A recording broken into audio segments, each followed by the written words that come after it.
Hello there, my name's Annette with Sunbeam Fabric Art. Welcome to my channel. Today I've got a layer cake from Maywood Studio here, and it's called Curio Cabinet. The pattern I'm going to show you today is good when you have at least 16 squares that are so pretty you don't want to cut them. In addition to the 16 main fabrics, you're going to want to have 10 10-inch squares of a contrasting color 1 and 2 10-inch squares of a contrasting color 2.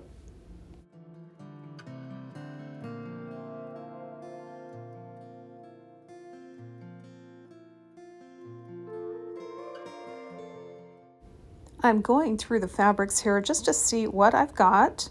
Do I have more of one color, less of another color, and are they light? Are they dark? Those are all the questions I'm asking myself as I sort through this layer cake.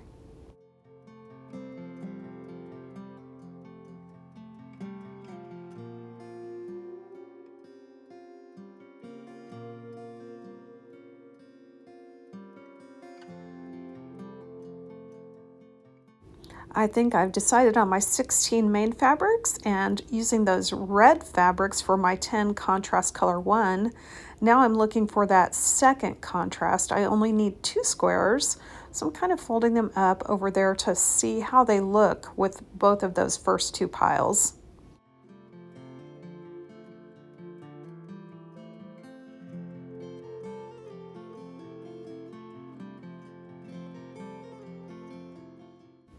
I did want to let you know, if you have 2 of the exact same layer cake and it works out for you, you can actually make 3 of this quilt. I have made this pattern before though, where I've used the extra 14 squares from the 1 layer cake to make a piano keyboarder to use up the entire layer cake. But for today's project, I'm only going to be using 28 total squares.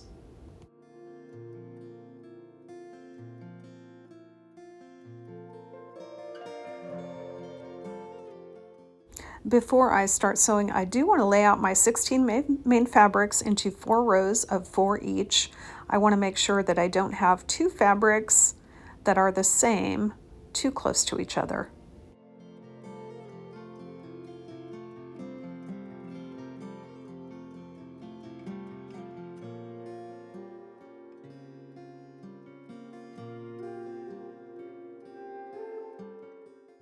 Now it's time for our easy job of cutting into our contrast fabrics. So I've got the 10 that have the reddish background, and I'm going to stack those up. All I'm going to be doing is cutting them into 2.5-inch strips. Once I have the contrast 1 fabric all cut, I'm going to take my 2 squares of the contrast color 2 and cut those 2 into 2.5-inch squares.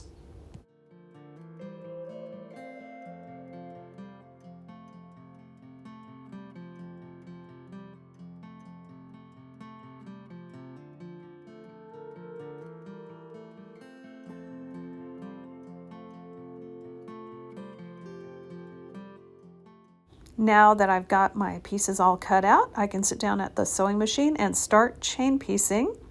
I'm going to set aside those 2.5-inch squares for now, and I'm going to be stitching one of my red strips to one side of each of my 16 squares.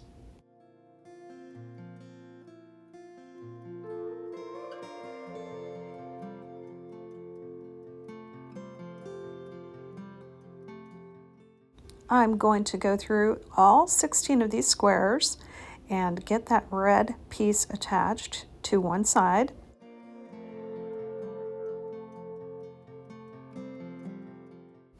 At the end of the 16 squares, I broke my chain and put all of these squares right back where I got them in the same order.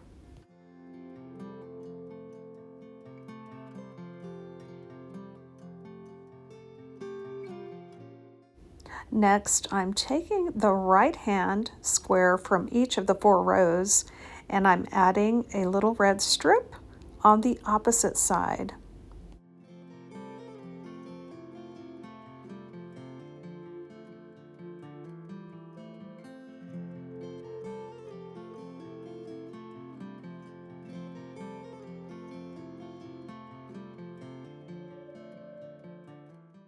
And again, I'm going to break apart that chain and put those squares right back where I got them.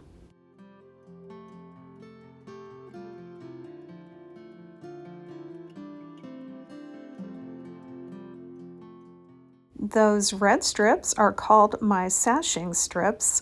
I remember the first time I ever made a quilt, I had no idea what sashing even was. Now I can put my rows together, and I'm matching up a side of a 10-inch square that doesn't have red with a red sashing strip, and my 10-inch square with 2 sashing strips on it goes on one end.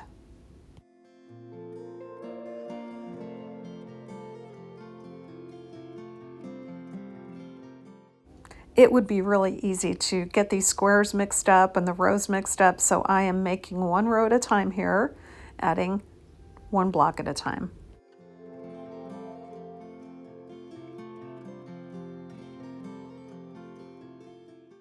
I'm going to set this row off to my left, and I'm going to keep putting the other rows together.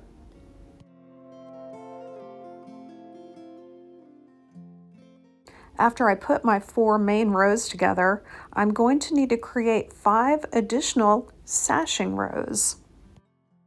I'm going to need 4 of those red strips for each sashing row, and I'm kind of mixing up the colors a little bit. Here you can see I've got 5 rows with 4 red strips each, and I'm going to be surrounding each red strip with those 2.5-inch contrasting squares.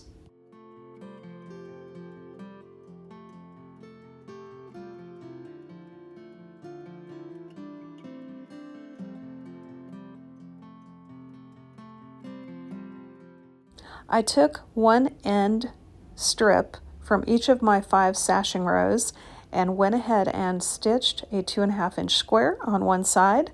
This is going to make chain piecing easier for me later. I broke those 5 strips apart and put them back with their rows. Then I started chain piecing to get the 2.5-inch square on all the rest of the pieces and the other side of the first piece.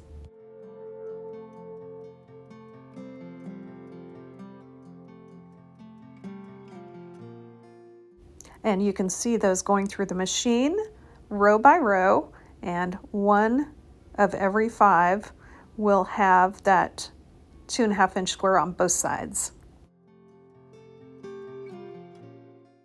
The only thing we have left over from the 28 pieces is just a few of the 2.5-inch squares.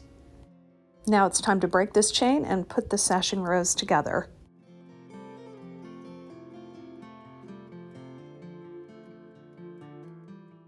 And similar to the main rows, we're going to put these rows together so that the 2.5-inch square and the sashing strip alternate. A little bonus is that these sashing strips are only 2.5 inches wide, so we can flip around the tail end and add the next piece without breaking thread.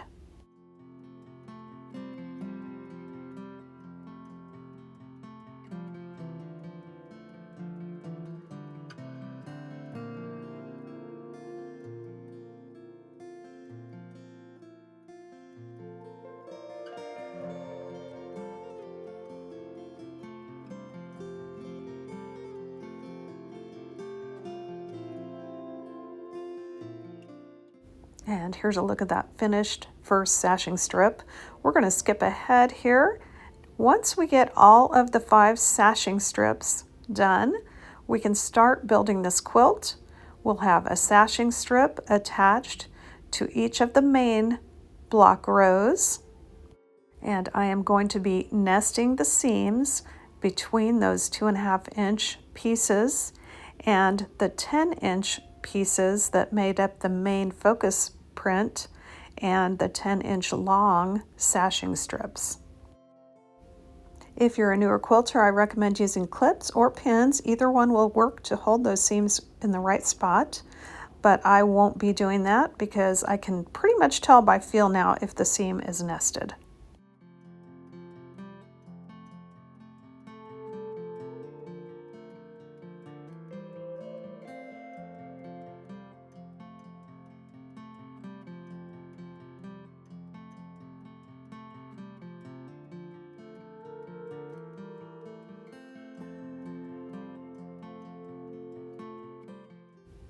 Now I'm going to go ahead and take that first row and add a second sashing strip to it.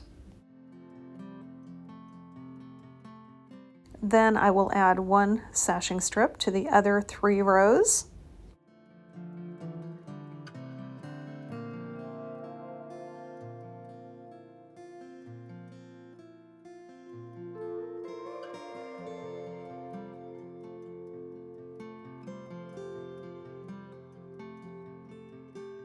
As I separate the rows, I'm making sure I'm putting them back in the exact same order that I stitched them. Once they are all back in order, I can start putting 2 rows together.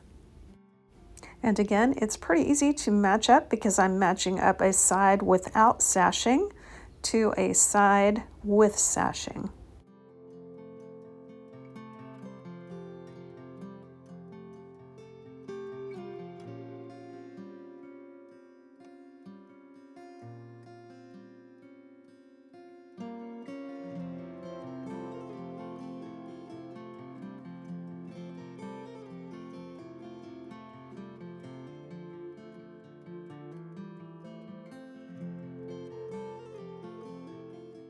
On this quilt, I did not do that stay stitch around the outside because I was very careful to backstitch every single seam when I put these rows and sashing rows together.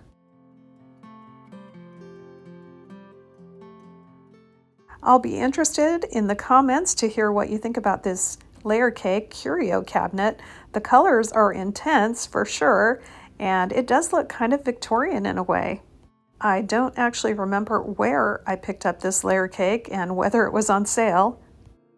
I do like the way these colors are so vibrant. I think this will be a nice, bright, cheerful quilt for a little kid. I'm going to get in a little bit closer on some of these squares. I noticed when I was pressing the quilt top that the stripe red and the stripe blue fabrics came together. I would like to find more of that yardage with the stripes and see if I can make something cool with just the stripe yardage. My quilt top here measures about 48 inches square, and it truly did take a little bit less than 90 minutes. Thank you so much for joining me today, and I hope to see you back again real soon.